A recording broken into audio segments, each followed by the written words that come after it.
आज के कार्यक्रम के मुख्य वक्ता श्री बजरंग जी, इस विश्वविद्यालय में जहां पर हम सब लोग बैठे हैं जिसके सभागार में, उस विश्वविद्यालय के कुलाधिपति एवं इस गद्दी के महंत पूजनीय चांदनाथ जी महाराज। दोस्तों, यदि मैं ये कहूं कि आज मैं जिन हालात में खड़ा हूं, मेरे हालात वही हैं जो कभी आइंस्टीन के ड्राइवर के थे। आइंस्टीन थ्योरी ऑफ रिलेटिविटी पर रोज भाषण देने जाते थे और उनके भाषणों से उनका ड्राइवर भी थोड़ी सी थ्योरी ऑफ रिलेटिविटी सीख गया। एक दिन आइंस्टीन बहुत थके हुए थे तो ड्राइवर ने कहा कि मैं आपकी जगह पर थ्योरी ऑफ रिलेटिविटी का भाषण दिया। आइंस्टीन का ड्राइवर थ्योरी ऑफ रिलेटिविटी पर भाषण देने चला गया। उसमें कुछ श्रोतागण आप जैसे भी थे जिन्होंने कुछ प्रश्न पूछ लिए, तो आइंस्टीन के ड्राइवर ने कहा कि ये भी कोई प्रश्न है, इसका उत्तर तो गाड़ी में बैठा मेरा ड्राइवर दे देगा। तो महंत जी ने आज कुछ मेरे साथ ऐसा ही किया है कि मैं आपके समक्ष खड़ा हूं और जो कुछ भी मेरे शब्द हैं वो सब महंत जी के हैं। और उससे पहले कि मैं अपना प्रेजेंटेशन शुरू करूं, मैं स्वागत करता हूं सीताराम जी व्यास का, जिन्होंने आज हमें समय दिया। सतीश जी सिंधवानी, जो हमारे मार्गदर्शक की भूमिका निभाते रहे हैं साक्षरती के कार्यक्रमों में, और इस पूरे क्षेत्र का जिन्होंने कार्य संभाला, अनिल जी और बहन अलका जी, जिनके बिना जितने भी कार्य हमने किए वो संभव नहीं थे। दोस्तों, हम कहते हैं मनुष्य जानता है, कहना चाहिए आविष्कार करता है, अनावृत करता है या प्रकट करता है। विश्व का असीम ज्ञान भंडार मन में है। बाहरी संसार एक प्रेरक मात्र है जो तुम्हें मन के अध्ययन के लिए प्रेरित करता है। यदि हम ये कहें कि न्यूटन ने सेब गिरा और गुरुत्वाकर्षण के नियम का आविष्कार किया तो शायद गलत होगा। आविष्कार कहीं ना कहीं पहले से न्यूटन के मन में मौजूद था, वो केवल उन कड़ियों को जोड़ता चला गया और गुरुत्वाकर्षण का नियम हम सबके सामने आया। जैसे चकमक पत्थर में अग्नि निहित है, ज्ञान मन में निहित है। जब मैं इस प्रेजेंटेशन को बना रहा था तो कुछ सवाल मेरे मन में आए। यदि हम ये कहते हैं कि आज के विद्यालय, महाविद्यालय, विश्वविद्यालय सिखाने की फैक्ट्री है, तो कुछ प्रश्न मेरे मन में आए। उन प्रश्नों को आप सबसे साझा करना चाहता हूं। पहला प्रश्न आया कि बीज को पेड़ बनाना किसने सिखाया? पक्षी को घोंसला बनाना किसने सिखाया?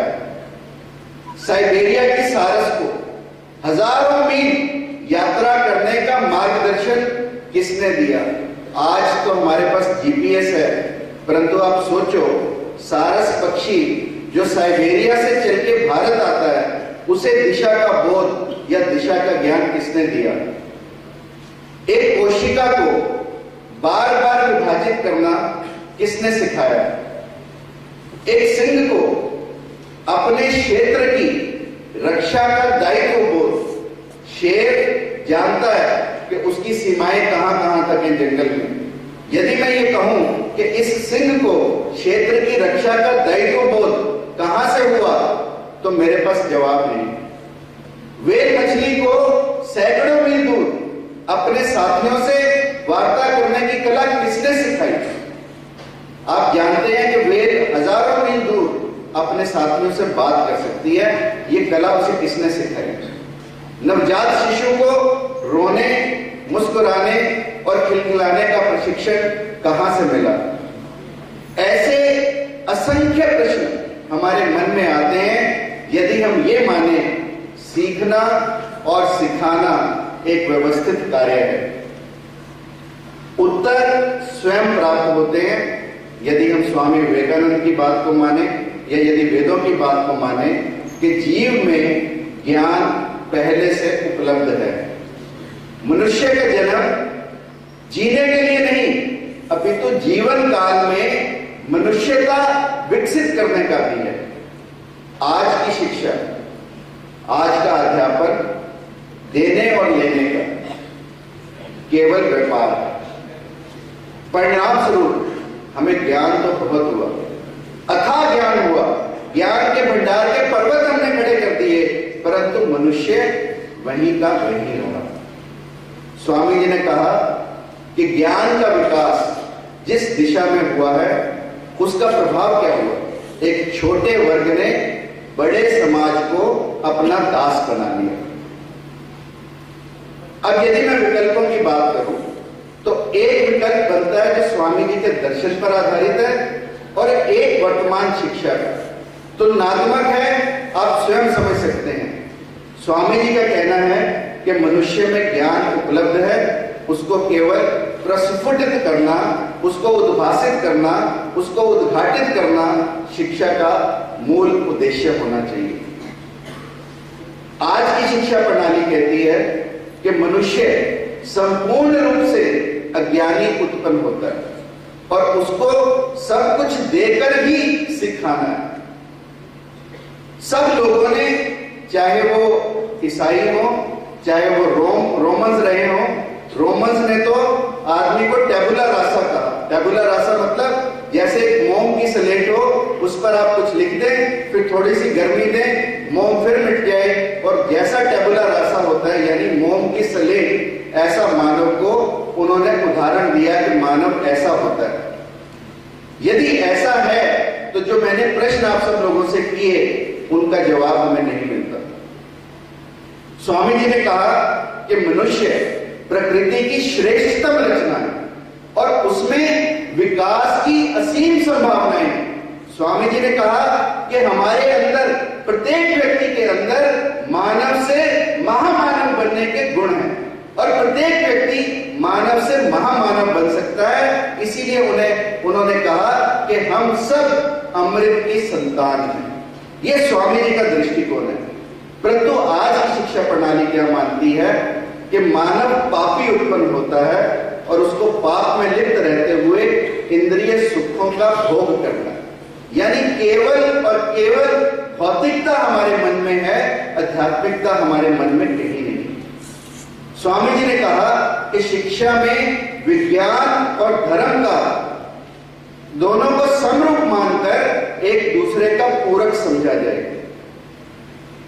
आज की शिक्षा क्या कहती है कि विज्ञान सत्य पर आधारित है पर अध्यात्म भ्रम है, और यही कहीं ना कहीं हम अपने बेसिक बातों में, अपने मूल प्रश्नों में, शिक्षा के मूल उद्देश्यों में कहीं ना कहीं भटक जाते हैं। इसलिए हम सबको वापस जाना होगा उस विकल्प पर जिसकी विवेचना स्वामी विवेकानंद ने की।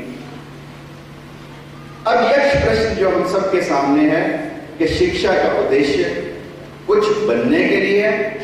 जैसे ही बच्चा पैदा होता है हम कहते हैं डॉक्टर बनेगा, इंजीनियर बनेगा, अकाउंटेंट बनेगा, वकील बनेगा, फार्मासिस्ट बनेगा, टीचर बनेगा।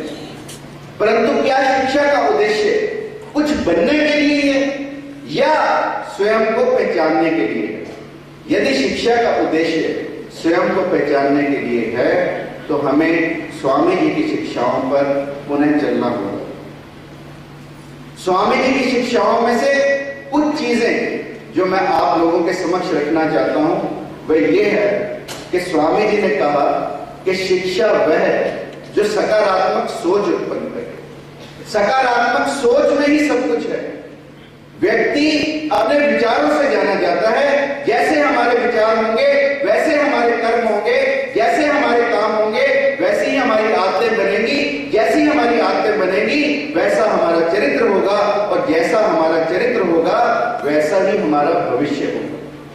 स्वामी जी ने कहा कि प्रत्येक व्यक्ति के अंदर सकारात्मक सोच होनी चाहिए और विद्या का मूल उद्देश्य सकारात्मक सोच देना होना चाहिए।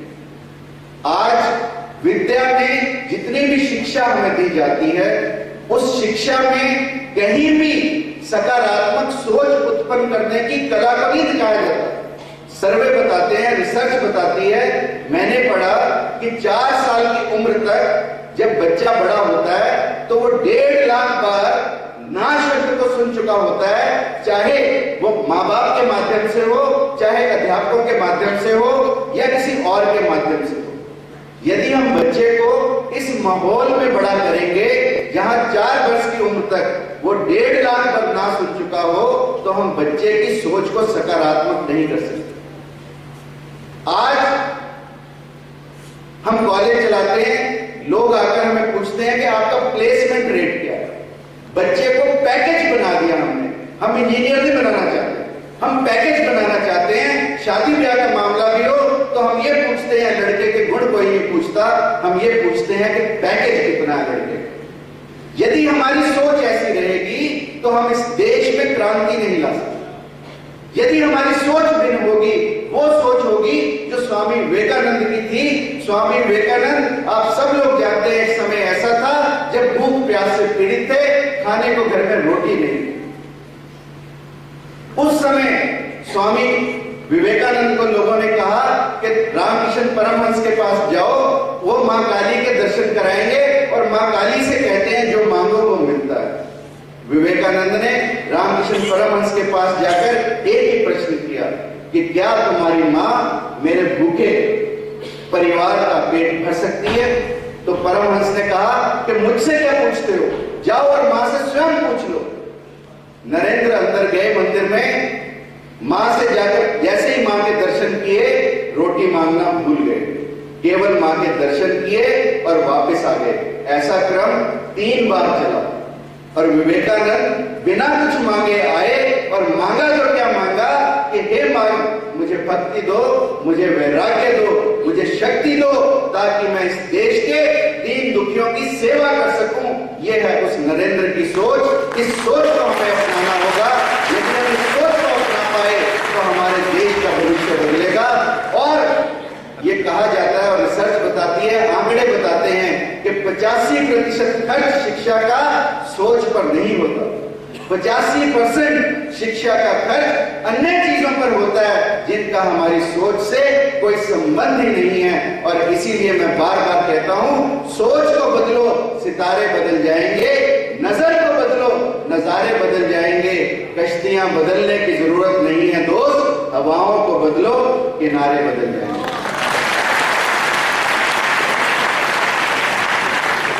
शिक्षा वह जो साहस उत्पन्न करे। कंपनीज जो एचआर के लोग उनके रिसर्च करते हैं ह्यूमन रिसोर्स के, उन लोगों का यह मानना है कि 90% लोग असफल इसलिए होते हैं क्योंकि उनके अंदर अपनी बात को कहने का साहस नहीं होता। आज की शिक्षा हमें साहसी नहीं बनाती, हमें केवल दुर्बल बनाती है। और स्वामी जी का यह मानना है कि शिक्षा वह जो हमें ऐसे लोग उत्पन्न करके दे जिनके स्नायु लोहे के हों, जिनकी मांसपेशियां इस्पात की। ऐसी शिक्षा हमें चाहिए जो हमारे अंदर साहस उत्पन्न करे। स्वामी जी के जीवन के अनेकों उदाहरण हैं जहां पर उन्होंने केवल और केवल साहस से इस विश्व को जीता। अन्यथा आप देखो, जिस व्यक्ति के पास न जाने का कोई टिकट हो, न ये पता हो कि सम्मेलन होना कहां है, न उस सम्मेलन के लिए कोई परिचय पत्र हो, वो 7 समुद्र पार इस भारत से चल दे उस विश्व धर्म सम्मेलन में हिस्सा लेने के लिए। स्वामी जी के बारे में कहते हैं कि वाराणसी स्टेशन पर उतरे और उनके पीछे पीछे बंदर लगे। जितना स्वामी जी तेजी से चले उतना तेजी से बंदर उनके पीछे भागे। तो तब एक सन्यासी ने कहा, भाग मत, रुक, खड़ा हो और सामना कर। कहते हैं स्वामी जी ने लिखा कि मैं घूमा, मैंने पीछे देखा, बंदर स्वतः दूर चले गए। उस दिन स्वामी जी ने कहा कि उठो, जागो और लक्ष्य की प्राप्ति तक रुको मत। ये शिक्षा का अभिप्राय है। इसलिए दोस्तों, मंजिल उन्हीं को मिलती है जिनके सपनों में जान होती है। मंजिल उन्हीं को मिलती है जिनके सपनों में जान होती है। पंख से कुछ नहीं होता, हौसलों में उड़ान होती है, हौसलों में उड़ान होती है। शिक्षा वह जो संवेदना पैदा करे। आज की करना सिखाती है, न संवेदना प्रकट करना सिखाती है। हमारा विश्वविद्यालय हाईवे पर है, अक्सर बच्चे किसी ना किसी एक्सीडेंट का शिकार हो जाते हैं, परंतु देखकर दुख होता है जब उनके साथी भी पास से गुजर जाते हैं, किसी के अंदर इतनी संवेदना नहीं जागृत होती कि हमारा साथी नीचे गिरा पड़ा। और स्वामी जी के अंदर जो संवेदना थी न केवल भारतीयों के लिए थी परंतु पूरे विश्व के लिए थी। ऐसा कहते हैं स्वामी जी पूरे विश्व में कहीं भी कुछ दुर्भाग्यपूर्ण घटित हो तो स्वामी जी व्यथित हो जाते थे। ऐसा ही एक उदाहरण उनके जीवन का कहते हैं कि स्वामी जी एक दिन रात को उठे, लगभग आधी रात का समय होगा, उस समय स्वामी जी अपने दिल पर हाथ रखे थे। लोगों ने सोचा कुछ दिल का दौरा पड़ा होगा। उन्होंने कहा स्वामी जी आप ठीक तो हैं? स्वामी जी ने कहा मैं तो ठीक हूं, परंतु इस दुनिया में कहीं ना कहीं कुछ दुर्घटना जरूर हुई है, कहीं ना कहीं मेरे भाई मेरे साथी कहीं ना कहीं पीड़ित जरूर हुए। और अगले दिन जब लोगों ने समाचार देखे, उस समय तो किसी ने स्वामी जी की बात पर ध्यान नहीं दिया, जब समाचार पत्र देखे गए तो उसी समय जिस समय स्वामी जी अपने दिल पर हाथ रखे थे, हजारों मील दूर फिजी में ज्वालामुखी फटा था जिसमें हजारों लोग मारे गए थे। और उनकी संवेदना स्वामी जी ने भारत में बैठे उनके अंदर जगी। ऐसी संवेदना यदि शिक्षा हमारे अंदर जगा पाए तो वो शिक्षा हमारे लिए उचित है, अन्यथा सब कुछ अनुचित। इसीलिए मैंने लिखा गमों की आंच पर आंसू उबाल कर देखो, बनेंगे रंग किसी पर डाल कर देखो, तुम्हारे दिल की पीड़ा भी कम होगी जरूर, किसी के पांव का कांटा निकाल कर देखो।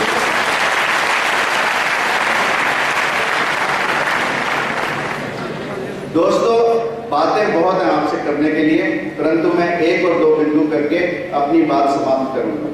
स्वामी जी ने मुख्यतः ये कहा कि शिक्षा वह जो चरित्र निर्माण करे और चरित्र निर्माण से फिर राष्ट्र का पुनरुत्थान। और यदि हम आज देखें तो जितनी भी घटनाएं इस देश में हो रही हैं उनका एक और एक ही कारण कि शिक्षा हमें चरित्रवान नहीं बना रही, शिक्षा हमें आत्मावान नहीं बना रही, शिक्षा हमें स्वयं से नहीं मिला रही। और जो शिक्षा हमें स्वयं से ना मिलाए वो विद्या नहीं, स्वामी जी ने लिखा वो अविद्या है। और स्वामी जी के जीवन के अनेकों अनेक उदाहरण हैं। जब स्वामी जी ने अपने चरित्र का उदाहरण दिया, अपने चरित्रिक बल का उदाहरण दिया, और मैं उनकी चर्चा ना करते हुए आप लोगों से कुछ मूल तथ्यों पर बात करूंगा। शिक्षा वह जो हमें संकल्पवान बनाए, शिक्षा वह जो हमारी वाक शक्ति को बढ़ाए, शिक्षा वह जो हमें अहंकार रहित करे। विनम्रता और समर्पण ही अहंकार की दवा है। विद्या वह जो हमें विनयी बनाए। और सबसे बड़ी बात जो स्वामी विवेकानंद ने कही, स्वामी विवेकानंद ने कहा कि यदि मुझे पुनः शिक्षा करने का अवसर मिले, यदि मुझे पुनः विद्यालयों में जाने का अवसर मिले, यदि मुझे कोई अवसर ऐसा मिले जब मैं शिक्षा को दोबारा प्राप्त करूं, तो मैं केवल और केवल एक ही शिक्षा लेना चाहूंगा, वो है मन की एकाग्रता। आज शिक्षा ने हमें अनेक जानकारियां दी, वो केवल तथ्यों का संकलन है, परंतु किसी भी शिक्षा ने हमें मन की एकाग्रता नहीं सिखाई। शिक्षा वह जो हमारे मन की एकाग्रता को बढ़ाए। और स्वामी जी के जीवन की अनेकों अनेक घटनाएं हैं जिसमें स्वामी जी ने अपनी मन की एकाग्रता का परिचय दिया। जैसे स्वामी जी को बंदूक चलाना नहीं आता था, परंतु मन की एकाग्रता से वो बंदूक चला पाए। स्वामी जी को ब्रिटानिका एनसाइक्लोपीडिया देखने भर से ही याद था। स्वामी जी के अनेकों अनेक ऐसे उदाहरण हैं जहां स्वामी जी ने बड़े बड़े ग्रंथों को कुछ ही मिनटों में लोगों को पढ़कर सुना दिया। स्वामी जी ने जब लोगों ने प्रश्न पूछे उन ग्रंथों के बारे में, तो स्वामी जी ने अक्षरश उनका जवाब दिया। ये मन की एकाग्रता से संभव है। और शिक्षा वह जो हमें मन की एकाग्रता करना सिखाए, शिक्षा वह जो हमारे उद्देश्य निर्माण में सहायक हो, शिक्षा वह जो हमें आर्ट ऑफ गिविंग सिखाए, जो हमें देना सिखाए, जो हमें उदार बनाए, शिक्षा वह जो हमें ईमानदार बनाए, शिक्षा वह जो हमें पहल करना सिखाए। दोस्तों जीवन में वही कामयाब होते हैं जो पहल करना जानते हैं। और स्वामी जी ने अनेकों अनेक समय में अपने ऐसी ऐसी पहल की जो किसी और व्यक्ति ने सोची भी नहीं थी। और यदि हम पहल करना सीख जाएं तो हम निश्चित रूप से अपने जीवन में सफल भी हो सकते हैं और अपने जीवन को सार्थक बना सकते हैं। और अंतिम बात आप लोगों से कहना चाहूंगा कि शिक्षा वह जो हमारे अंदर सच्ची राष्ट्रीयता पैदा करे। स्वामी जी के बारे में कहते हैं कि स्वामी जी जब शिकागो गए तो उनके योगे को देखकर लोग विस्मय करते थे, लोग उन पर हंसते थे। तो उनके जो वहां पर मित्र थे मिलने वाले, उन्होंने कहा कि स्वामी जी आप भी अपना परिधान बदल क्यों नहीं लेते। स्वामी जी ने उनकी बात मानकर लंबा कोट सिलवाया, पैंट सिलवाई और अगली सभा में पहुंच गए बोलने। तो सब लोगों ने कहा कि स्वामी जी आपने सब कुछ तो बदल लिया, सिर पर साफा ही क्यों रखा, हैट रखा। तो स्वामी जी ने कहा कि मस्तक पर तो मेरा भारत रहेगा, मस्तक पर तो मेरा भारत रहेगा। ये है स्वामी जी की सोच, ये है स्वामी जी की राष्ट्रीयता। यदि शिक्षा हमारे अंदर ऐसी राष्ट्रीयता को जागृत कर सके तो वो सच्ची शिक्षा है, अन्यथा सब बेकार। शिक्षा वह है जो हमें ज्ञानवान बनाए, शिक्षा के साथ धर्म विहीन शिक्षा का दोस्तों कोई औचित्य नहीं है। धर्म निरपेक्षता के नाम पर हमने दुनिया भर की बातें परोसी हैं, परंतु मेरा ये मानना है कि शिक्षा और अध्यात्म एक ही सिक्के के दो पहलू हैं। यदि हम शिक्षा में धर्म का समावेश कर पाए तो हम निश्चित रूप से शिक्षा को बदल पाएंगे। शिक्षा वह जो हमें कर्तव्यपरायण बनाए, शिक्षा वह जो हमें उत्तरदायी बनाए, शिक्षा वह जो स्वाभिमान जगाए, शिक्षा वह जो आत्मनियंत्रण सिखाए, शिक्षा वह जो हमें जाति व वर्ण व्यवस्था से परे करे, और शिक्षा वह जो हमारे अंदर तेरा तुझको अर्पण की भावना को जागृत करे।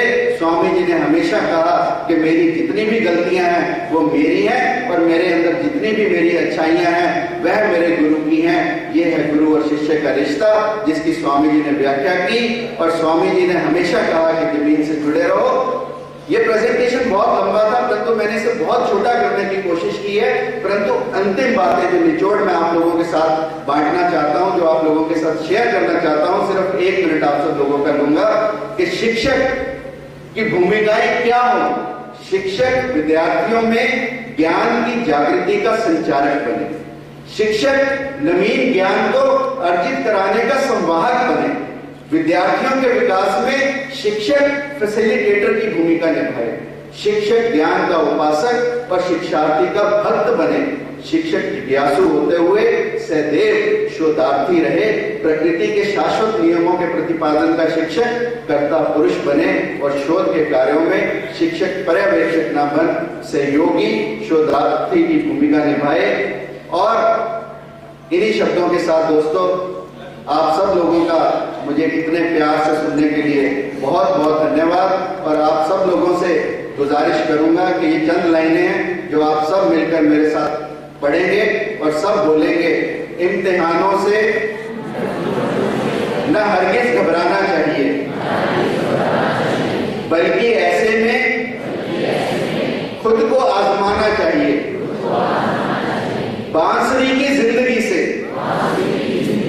सीख लो जिंदगी में, लाख गम हो सीने में फिर भी मुस्कुराना चाहिए, लाख गम हो सीने में फिर भी मुस्कुराना चाहिए। बहुत बहुत धन्यवाद आप लोगों ने मुझे प्यार से सुना। इन्हीं शब्दों के साथ मैं अपनी वाणी को विराम देता हूँ और आपके समक्ष महंत जानना जी को बुलाने का साहस करता हूं कि महंत जी आए और अपने विचारों से हमें कृतार्थ करें। आप सब जोरदार तालियों से महंत जी का स्वागत करें। महंत जी का एक एक शब्द हमारे जीवन की दिशा को बदलेगा, दशा को बदलेगा। और निश्चित रूप से मेरा ये मानना है कि इस शिक्षक सम्मेलन में हमें एक नई दिशा मिलेगी जब हम स्वामी जी के विचारों को सुनेंगे, और इनके पश्चात हम बजरंग जी के विचारों को सुनेंगे, जिनका बहुत ही गहन अध्ययन है और जिन्होंने अपने जीवन को भारत माता को अर्पित किया है। आप सब ध्यानपूर्वक पहले स्वामी जी को सुने और फिर बजरंग जी को।